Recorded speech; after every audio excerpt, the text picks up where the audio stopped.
Pour ceux qui me suivent depuis un petit bout de temps, vous savez que j'adore les fleurs. Qu'elles soient cosmétiques, médicinales ou pour la cuisine, je les aime d'amour, elles sont tellement belles. Et là, je veux vous faire un top 5 que finalement je vous ai eu là. Ça va être un top 10 plus 4-5 autres. Je vais vous les montrer une par une. La première, c'est les mérocales. J'adore les mérocales. De toutes les couleurs. C'est vraiment, vraiment très, très beau. Celle-ci, c'est un cultivar un peu différent de celle qu'on connaît là. Celle qui est orangée. Mais on va les farcir de la même façon. En petits baluchons, c'est peut-être un petit peu plus difficile à fermer. Par contre, le goût est très sucré, alors c'est intéressant de mettre des petites boules de crème glacée ou quelque chose un dessert. Vraiment, vraiment très bien. J'aime beaucoup celle-ci. J'aime aussi les astas. Les astas, les farcis, c'est vraiment bien aussi. Ça prend de la patience. Mais il y en a aussi des plus grosses fleurs, mais celles-ci, je les aime bien. Et tous les astas sont comestibles. Mais la plupart, moi, j'ai pas tout goûté à tout, là. Mais vous prenez une fleur à la fois, vous allez voir là, si vous aimez le goût. Celle-ci, c'est le géranium. En fait, c'est le pélargonium qu'on appelle géranium.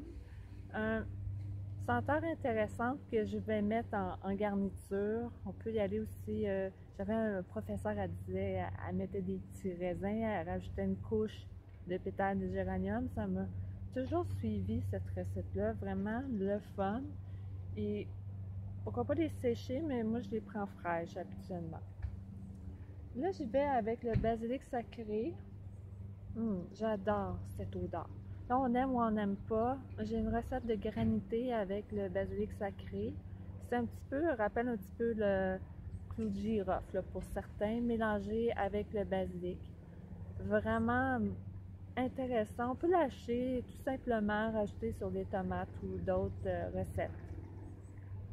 Les pensées sauvages, je crois que j'en parle à tous les fois. Là. Pensées sauvages, pensées cultivées, c'est dans mes tops et vous savez pourquoi. Là. Je les aime beaucoup.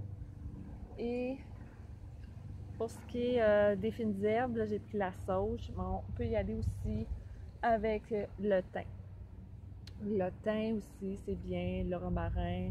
Le romarin, c'est qu'il va être en fin de vie s'il fleurit. Mais les autres aussi, sarriette et tout, là. Toutes leurs fleurs là, sont fantastiques. Ça goûte pas comme les feuilles, le goût est différent. Hein. Explorez, amusez-vous à faire monter quelques plants de fines herbes en fleurs. Ça vaut la joie. Là. Je vous dirais en cuisine, vous allez vraiment, là, vos invités vont aimer ça et vous aussi. La chili millefeuille, celle-là, avec son goût particulier, on en met un petit peu sur les plats de viande, sur le tofu, sur le tempeh, sur les plats en sauce. C'est vraiment une fleur pour ça et on peut rajouter aussi ses feuilles. Pour ce qui est du dianthus, j'ai choisi celle-ci, mais toutes les couleurs sont bonnes. En garniture, mélangées dans les beurres. Certaines personnes vont faire des vinaigres. Très bien également. La mauve. La mauve, là, c'est celle-ci, c'est la mouchata. J'ai mets sur des salades.